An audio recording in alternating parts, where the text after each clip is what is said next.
What's up guys, Barry Gaming here, back with some more AFK Journey, and today we're going to be talking about A-level heroes and their release schedule right now in the game, and just an overall hero power level that we are receiving, because number one, I'm okay with it and also annoyed at the same time. It's this weird like duality type thing going on. I hate that we haven't got a hero that is just like god tier yet, but at the same time, that's actually kind of good for the overall power level. And that's what I want to talk about here today with Almas, with Soren, and all these heroes lately. Hopefully you guys enjoy this one. Let's jump right into it. So I think one of the biggest complaints people have right now is you probably have been just sitting on your diamonds, maybe some rate up invites that we've been getting from events, and you're just like itching to build a hero. However, we've had Almas, we've had Soren, we've had Alsa, we've had Florbell, and we had Vala at the very launch of the game, which you might have missed. Most of these heroes are not what we would call meta defining heroes. Most of them have been a very good power level overall, and I feel like I'd like to use the word balanced on them. They are just very good heroes. However, very good heroes get lost in the mix of all of these different heroes you eventually have on your account. They might have a very specific solution, because like we even have heroes like Tamisia. I don't use Tamisia anywhere except Necrodraken, and that's literally one of the few places we put her, except for like PvP. We've had like Florbell, which is a good pickup over Cessia. However, building Cessia in the early game was what everybody did. And when you already have these specific heroes, these new heroes become very unexciting. There's absolutely nothing exciting about looking at this banner, even if Almas was an A or S level. Not like, let's not even talk about the A and S level issue.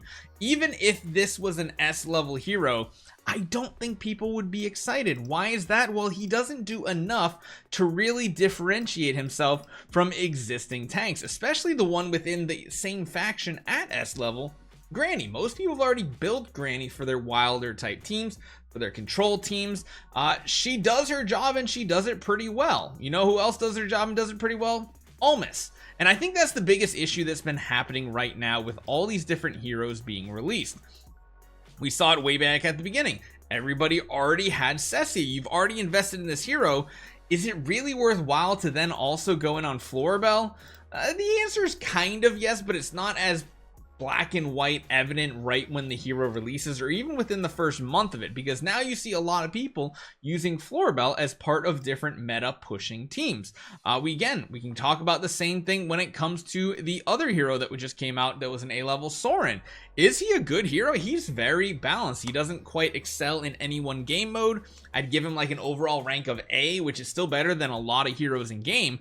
But I think the biggest issue with these heroes is the fact that they're coming out on a dedicated rate up banner, especially these A levels. And in order to really accelerate your account, this is probably one of the worst things you can do for the overall progression of your account. You're not getting Damien copies, you're not getting Odie, Merrily, Corrin, you're getting 10%, which is like 1 every 10 summons, versus this banner right here, which of course it takes 60 summons instead of 40 summons to get a guaranteed hero. And it's not like a very specific hero, but you really do accelerate your A level progression, because you're getting over double the A level heroes by doing all hero recruitment. And I think that's the biggest struggle. People get to the point where they have a bunch of heroes up to Mythic Plus, especially the ones that you need for like endless game modes like Merrily, like Corrin. You got your Damien built up for potentially like your PvP teams. You have your Arden set up for both AFK progression and your PvP teams. And you get to a point where you're like, is it time to save? And a lot of people have actually hit that point. And now the only thing we're waiting on is, number one, eventually hopefully allowing us to use diamonds here in the scam gazing station, and number two, for a meta hero to hit this banner, be so broken that it's going to help boost the overall power of your account. And the sad part is we just haven't had that happen yet. And this kind of comes to that positive and negative of this. The positive is this game's power creep is very, very little. A lot of games, it feels like in the first year, they add like systems to the game that just perpetually expand the power of the system. You get new heroes that are just so broken they make older heroes irrelevant. Like if this was other games, Florbell would just make Cessia feel like just dumpster the second she came out, whereas she's not as good of a hero, but Ceci still has some qualities and solidness and usefulness on your account. But the good part, that's the good part. The bad part is we've had absolutely nothing to be hype about when it comes to new heroes. At the end of the day, we play gacha games for one big reason, especially AFK gacha games. We like saving up, we like accumulating wealth and resources, and then we like to blow it all and see how lucky we can get, build that new shiny toy, and have fun. Because let's be honest, if you don't have shiny new toys, the game's gonna get stale. Even if they come out with new game modes and stuff like that, AFK progression, this is one that's gonna start getting stale on you. Heck, even when they don't come out with meta heroes, arena PvP becomes stale because there's no new toy that you could potentially build to make yourself better. It's more or less just like, I guess I could swap this hero out for this hero and then it could be cool.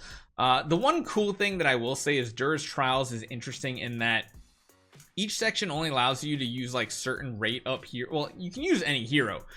There's only specific ones that get very big bonuses in these modes, and it's very interesting because it does make you want to build your account a little bit wider than you normally would, I feel like, in some gacha games. But at the same time, again, it's kind of boring because we're just using the same old heroes over and over. There's no new meta. Every single meta essentially revolves around one character, and it's this guy right here. Was it a mistake to put him in at launch of the game? Maybe he should have come in down the road, because then it would be absolutely hyped to be like, how many heroes does this actually synergize with? Could you imagine if Aaron came out next month and wasn't in the game originally? How crazy it would feel to get a hero this powerful, this meta defining. We need that to happen, and we need it to happen within like the next month or so. And this pretty much comes down to the crux of the situation. The bad part is we need a meta defining hero to come out soon, because there's not much to get hype about right now in AFK Journey. The game is so well polished, whether you like voice acting or not, that's neither here nor there. Whether you like the story or not, the actual overall game polish is good, and the game modes that are built in are still very good compared to a lot of the games I played. And it's not too time consuming. I've dropped games left, right, and center because dailies take over an hour to do.